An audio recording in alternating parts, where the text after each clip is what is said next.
ನಮಸ್ಕಾರ ವೀಕ್ಷಕರೇ, ಶಿವಚಕ್ರವರ್ತಿ ಚಾನೆಲ್ಗೆ ಸ್ವಾಗತ. ನಾಯಕನಹಟ್ಟಿ ಪಟ್ಟಣದ ಶ್ರೀ ಅಟ್ಟಿ ಮಲ್ಲಪ್ಪ ನಾಯಕ ಸಂಘದ ಕಚೇರಿಯಲ್ಲಿ ದ್ವಿತೀಯ ಪಿಯುಸಿ ವಿದ್ಯಾರ್ಥಿನಿ ರಂಜಿತಾ ಅವರಿಗೆ ಲ್ಯಾಪ್ಟಾಪ್ ವಿತರಣೆ ಮಾಡಲಾಯಿತು. ಕಾರ್ಯಕ್ರಮದಲ್ಲಿ ಮಾತನಾಡಿದ ಸಂಘದ ಅಧ್ಯಕ್ಷ ಪಾಟೀಲ್ ಜಿಎಂ ತಿಪ್ಪೇಸ್ವಾಮಿ, ಎತ್ತಿನಹಟ್ಟಿ ಗೌಡ್ರು ವಿದ್ಯಾರ್ಥಿಗಳು ಉತ್ತಮ ಶಿಕ್ಷಣ ಪಡೆದು ಉನ್ನತ ಸ್ಥಾನಕ್ಕೇರಬೇಕೆಂದು ಶಿಕ್ಷಣವೇ ನಿಜವಾದ ಸಂಪತ್ತು ಎಂದು ಹೇಳಿದರು. ವಾಲ್ಮೀಕಿ ಧ್ವನಿ ಪತ್ರಿಕೆಯ ಸಂಪಾದಕ ಸೊಂಡೆಕೆರೆ ಶಿವಣ್ಣ, ಗ್ರಾಮೀಣ ಭಾಗದ ವಿದ್ಯಾರ್ಥಿಗಳು ಐಎಎಸ್, ಐಪಿಎಸ್ ಸೇರಿದಂತೆ ಉನ್ನತ ಹುದ್ದೆಗಳನ್ನು ಅಲಂಕರಿಸಬೇಕು ಎಂದು ಕರೆ ನೀಡಿದರು. ಕಾರ್ಯಕ್ರಮದಲ್ಲಿ ವಿದ್ಯಾರ್ಥಿನಿ ರಂಜಿತಾ, ಅವರ ಪೋಷಕರು, ಶಿಕ್ಷಕರು ಹಾಗೂ ಹಲವರು ಗಣ್ಯರು ಉಪಸ್ಥಿತರಿದ್ದರು. ಸಾಧನೆ ಮಾಡಿರ್ತಕ್ಕಂಥದ್ದು ಶಿವಣ್ಣ ಅವರು ಹೇಳಿದರು. ನಮ್ಮ ಜಿಲ್ಲೆಯಲ್ಲೇ 224 ಜನಕ್ಕೆ ಅವರು ಲ್ಯಾಪ್ಟಾಪ್ ಕೊಟ್ಟಿದ್ದಾರೆ.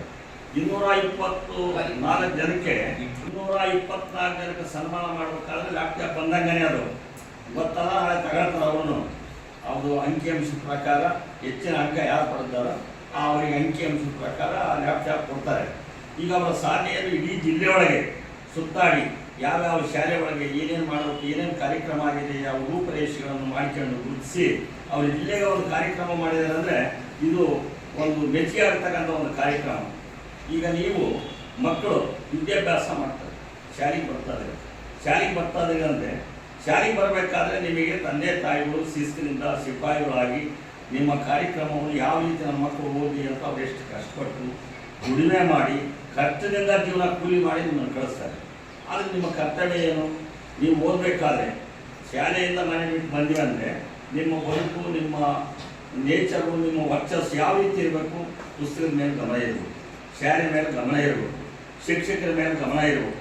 ಇವತ್ತು ಶಿಕ್ಷಕರು ಏನು ನಮಗೆ ಪಾಠ ಕಲಿಸ್ತಾರೋ ಅದನ್ನು ಪೂರ್ಣ ನಮ್ಮ ತಲೆ ಒಳಗೆ ಇಟ್ಕೋಬೇಕು. ಅದು ಹೇಳಿದಂಥ ಕಾರ್ಯಕ್ರಮನ ಮನೆಗೆ ಹೋಗಿ ಬಂದು ಪರಿಶೀಲನೆ ಮಾಡಬೇಕು. ಆವಾಗ ನಿಮ್ಮ ತಲೆ ಒಳಗೆ ಅದು ಜ್ಞಾಪಕ ಬರುತ್ತೆ. ಈಗ ಏನು ಮಾಡ್ತಾರೆ, ಅಲ್ಲಿಂದ ಬರ್ತಾರೆ ಮೇಷ್ಟ್ರು ಬದಲಿಕಂತ ಪಾಪ ಅವರು ರಾತ್ರಿ ಹಿಂಗೆ ಮಾಡಲಿ ಅಲ್ಲ ಮೇಷ್ಟ್ರೆ ಅಷ್ಟೇ ಕೇಳೋದು. ನೀವು ತಿರುಗಿ ಮನೆಗೆ ಹೋದಾಗ ಅದು ಪರಿಶೀಲನೆ ಮಾಡಲ್ಲ.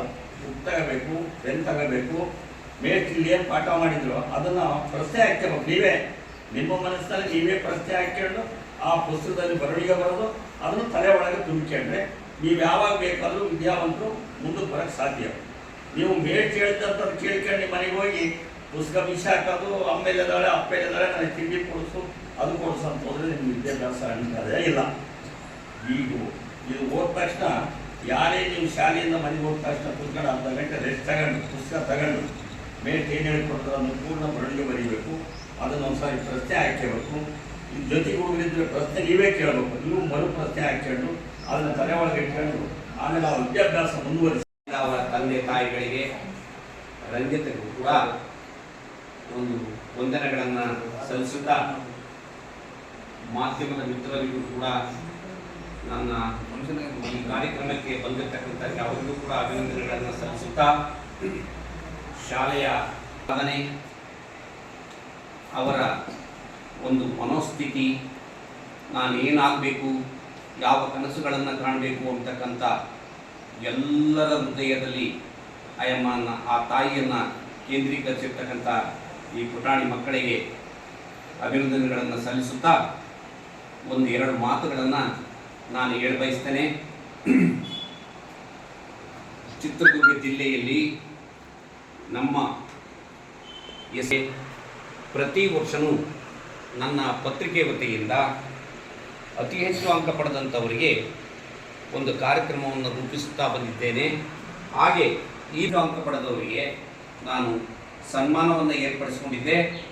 ಆ ಸನ್ಮಾನದಲ್ಲಿ ಆಕಸ್ಮಿಕವಾಗಿ ನಮ್ಮ ರಂಜಿತಗೆ ಏನು ನಾವು ಕೊಡಬೇಕು ಅಂತ ಇದ್ವಿ, ಆ ಲ್ಯಾಪ್ಟಾಪ್ ಕೈ ತಪ್ಪಿದ್ದರಿಂದ ಬೇರೆ ಮಗುವಿಗೆ ಸಿಕ್ತು. ಅದು ಆದರೂ ಕೂಡ ಆ ಮಗುವನ್ನು ನೋಯಿಸಬಾರ್ದು ಅಂತೇಳಿ ಅದನ್ನು ಬಿಟ್ಟು, ನಿನಗೆ ಮುಂದೊಂದು ದಿನ ಕೆಲವೇ ದಿನಗಳಲ್ಲಿ ನಿಮ್ಮ ಊರಿಗೆ ಬಂದು, ನಿಮ್ಮ ಮನೆಗೆ ಬಂದು, ನಿಮ್ಮ ಊರಿನಲ್ಲಿ ಒಂದು ಲ್ಯಾಪ್ಟಾಪನ್ನು ಅರ್ಪಿಸ್ತೀನಿ ಅಂತ ಹೇಳಿ ಆ ಮಗುವಿಗೆ ಧೈರ್ಯವನ್ನು ತುಂಬಿ ನಾವು ಈ ಕಾರ್ಯಕ್ರಮವನ್ನು.